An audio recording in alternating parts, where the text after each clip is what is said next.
नमस्कार। एक बार फिर से स्वागत है हमारे चैनल देश मत पर और मैं हूं आज आपके साथ आपका अपना अभिजीत शर्मा। दोस्तों, 31 मार्च 2023 के दिन देश में रामनवमी का त्यौहार था और रामनवमी के त्यौहार के दिन कई जगह छिटपुट हिंसा की खबरें आई। खासकर बिहार में जिस तरीके से नालंदा में जो सांप्रदायिक तनाव बना और जो सांप्रदायिक हिंसा हुई, उसके ऊपर आज का ये हमारा कार्यक्रम आधारित है। आधारित इसलिए है क्योंकि नालंदा का अर्थ कभी न रुकने वाला पानी होता है और इस पानी के नाम पर ही नालंदा का नामकरण हुआ है। लेकिन दोस्तों, नालंदा का नाम आते ही आपके जेहन में सिर्फ एक ही चीज आती होगी, वो है नालंदा विश्वविद्यालय। नालंदा विश्वविद्यालय एक ऐसा इंस्टीट्यूट जो कि मध्यकाल के समय में पूरे एशिया की सबसे बड़ी यूनिवर्सिटी हुआ करता था। आखिर क्यों हम आज नालंदा विश्वविद्यालय को याद कर रहे हैं और आखिर क्या संबंध है रामनवमी के दंगे से नालंदा विश्वविद्यालय के बीच, इस आज के कार्यक्रम में हम लोग इसी चीज पे चर्चा करेंगे और आपको नालंदा विश्वविद्यालय के इतिहास से तो रूबरू कराएंगे ही, लेकिन साथ ही इसके साथ आपको यह भी बताएंगे कि आखिरकार क्यों नालंदा हमेशा लाइब्रेरी का, किताबों का जलाने का स्थान रहा है। आखिर क्यों कोई भी सांप्रदायिक तनाव के चलते किताबों को बलि देनी पड़ती है, इंस्टीट्यूट को बलि देनी पड़ती है, यूनिवर्सिटी को बलि देनी पड़ती है। दंगे होने पर अगर किसी की दुकानें जल जाए, घर जल जाए या कुछ भी हो जाए तो उसकी रिकवरी तो आप कर सकते हैं, लेकिन दंगों में जो किताबें जलती है, जो लाइब्रेरी में जो बुक्स होती है वो जो जलती है, उससे बहुत कुछ खोया जाता है, जिसका अंदाजा शायद ही आप लोग लगा पाए। मेरे दोस्तों, आज हम नालंदा विश्वविद्यालय के इतिहास के साथ साथ रामनवमी में हुए इस दंगे में सांप्रदायिक तनाव जो हुआ उसके ऊपर हम लोग इस कार्यक्रम में चर्चा करेंगे। सबसे पहले मैं आपको बताऊंगा कि 31 तारीख रामनवमी के दिन जो दंगा हुआ उसके अंदर नालंदा में क्या क्या हुआ और कैसे उसके तार नालंदा विश्वविद्यालय से जुड़ते हैं। सबसे पहले रामनवमी की शोभा यात्रा में जिस तरीके से एक मदरसे में पेट्रोल बम से आग लगा करके उस मदरसे को आग के हवाले कर दिया गया, पथराव हुआ और उस मदरसा जो कि अलजीजिया मदरसा के नाम से जाना जाता है, उस मदरसे की 130 साल से पुरानी खुद का एक अपना इतिहास रहा है। 130 साल पुराने उस मदरसे में न जाने कितने तरीके की किताबें जो कि उर्दू में छपी हुई थी और उस मदरसे में थी, उन किताबों को आग के हवाले कर दिया इन दंगाइयों ने। और ठीक नालंदा विश्वविद्यालय को भी एक क्रूर तुर्की शासक ने किस तरीके से आग के हवाले कर दिया था, ये भी जानकारी हम आपको देंगे।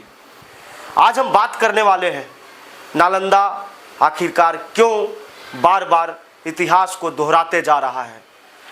मध्यकाल के समय में नालंदा विश्वविद्यालय को जिस तरीके से जलाया गया था, जिस तरीके से उसे तहस नहस किया गया था, कुछ ऐसा ही वार इस बार रामनवमी में किया गया। दोस्तों, नालंदा में 31 तारीख को रामनवमी के शोभा यात्रा के दिन जब शोभा यात्रा निकल रही थी, तब रास्ते में अलजीजिया मदरसा है एक, अलजीजिया मदरसे में उपद्रवियों ने पेट्रोल बम से हमला किया और वहाँ पुस्तकालय में रखी तमाम किताबें और उस मदरसे को पूर्ण रूप से आग के हवाले कर दिया। दोस्तों, नालंदा विश्वविद्यालय मध्यकाल के समय में एशिया की सबसे बड़ी यूनिवर्सिटी हुआ करता था। बड़ी, इतनी बड़ी कि उसकी परिधि 10 गुने 5 किलोमीटर की थी। 10 गुने 5 किलोमीटर, अंदाज़ा तो आप लगा ही सकते हो कि एक यूनिवर्सिटी जो 10 गुने 5 किलोमीटर के रेडियस में फैली हो वो कितनी बड़ी हो सकती है। आप में से कुछ लोग नालंदा विश्वविद्यालय के देखने गए होंगे, अवशेष उसके अभी भी यूनेस्को द्वारा संभाल के रखे हुए हैं, उसे आप देखने गए होंगे। लेकिन अभी भी कुछ ऐसे हमारे दोस्त हैं, अभी भी हमारे जो कुछ ऐसे व्यूअर्स हैं जिन्होंने सिर्फ नालंदा विश्वविद्यालय के बारे में जाना है, लेकिन कभी वहां जाने का, उनको वहां अपनी आंखों से देखने का मौका नहीं मिला होगा।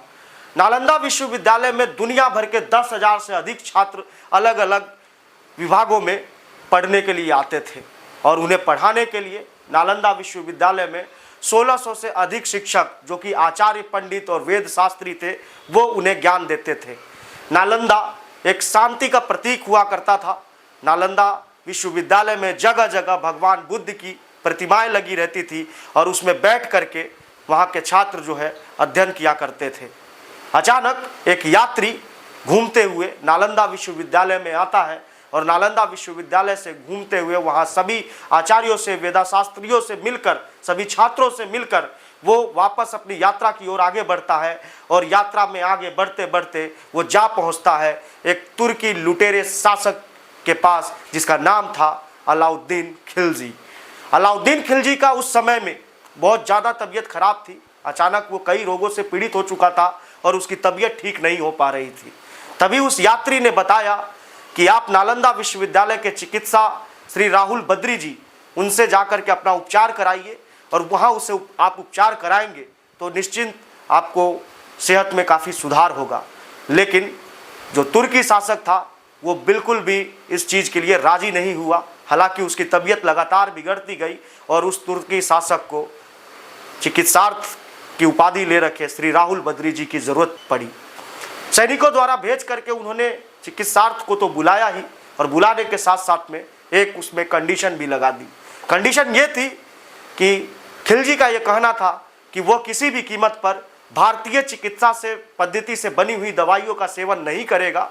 ये काफ़ी सोचने वाली बात थी कि बिना दवाई खाए हुए एक असाध्य रोग को साधना कितनी बड़ी बात हुआ करती थी।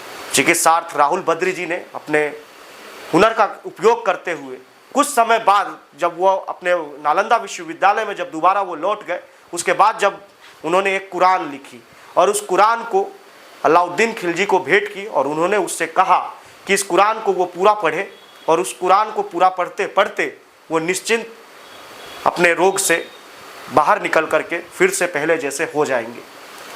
दरअसल क्या था कि राहुल बद्री जी ने उस कुरान के पन्नों पर कई औषधियों के लेप लगा दिए थे और उन्हें यह मालूम था कि अलाउद्दीन खिलजी जो कुरान पढ़ता है वो बार बार अपना पन्ना पलटते समय अपने होठों का, अपने थूक का इस्तेमाल उस पन्ना पलटने के लिए करेगा। और ठीक वैसा ही हुआ। उस लेप का कमाल, कुरान आधा ही ख़त्म होने वाला था, उन्होंने लेप का कमाल दिखा और धीरे धीरे अलाउद्दीन खिलजी की सेहत में सुधार होने लगा। अलाउद्दीन खिलजी वो अचंबा हुआ कि आखिरकार जो उसके इतने सारे नीम हकीम जो असाध्य रोगों की बीमारी का इलाज करते हैं उनसे वो ठीक नहीं हुआ, और एक कुरान पढ़ने से मात्र उसकी तबीयत में अचानक से ये सुधार कैसा होने लगा। अलाउद्दीन खिलजी को कुछ नहीं समझ में आया और उन्होंने इस तथ्य के कारणों का पता लगाया। पता लगाने के बाद में यह पता चलता है कि उसके कुरान के ऊपर राहुल बद्री जी ने लेप लगा दिया था औषधि का।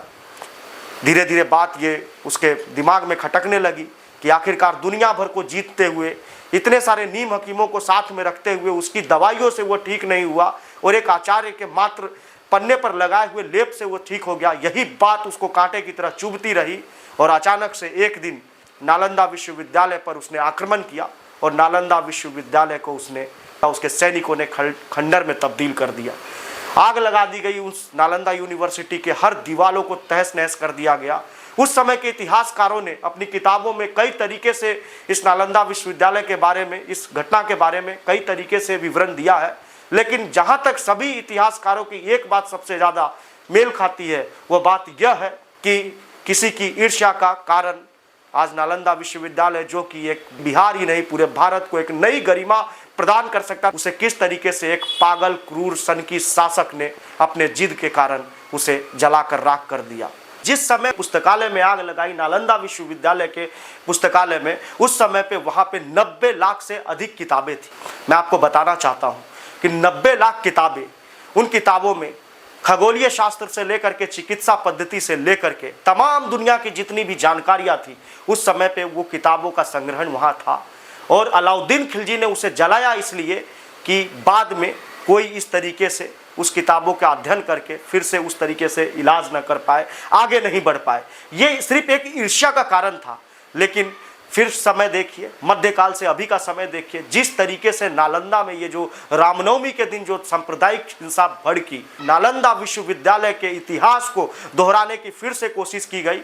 उस समय पर 90 लाख किताबों को जरूर जलाया गया, लेकिन आपको शायद मालूम होना चाहिए कि इस समय रामनवमी में जो अलजीजिया मदरसे पे हमला हुआ, उस मदरसे में 4500 से अधिक किताबें को फिर से आग के हवाले कर दिया गया। आखिर क्या कारण है, लोग ऐसा क्यों करते हैं, ये तो शायद मुझे भी नहीं पता, शायद आप लोगों को पता होगा। और आप लोगों को पता होगा तो आप हमारे कमेंट बॉक्स में ज़रूर बताइए कि क्यों इस तरीके से उपद्रवी जो है वो शिक्षा या विकास के चीज़ों पर अपना प्रभाव डालते हैं और उन्हें नष्ट करने की चेष्टा करते हैं।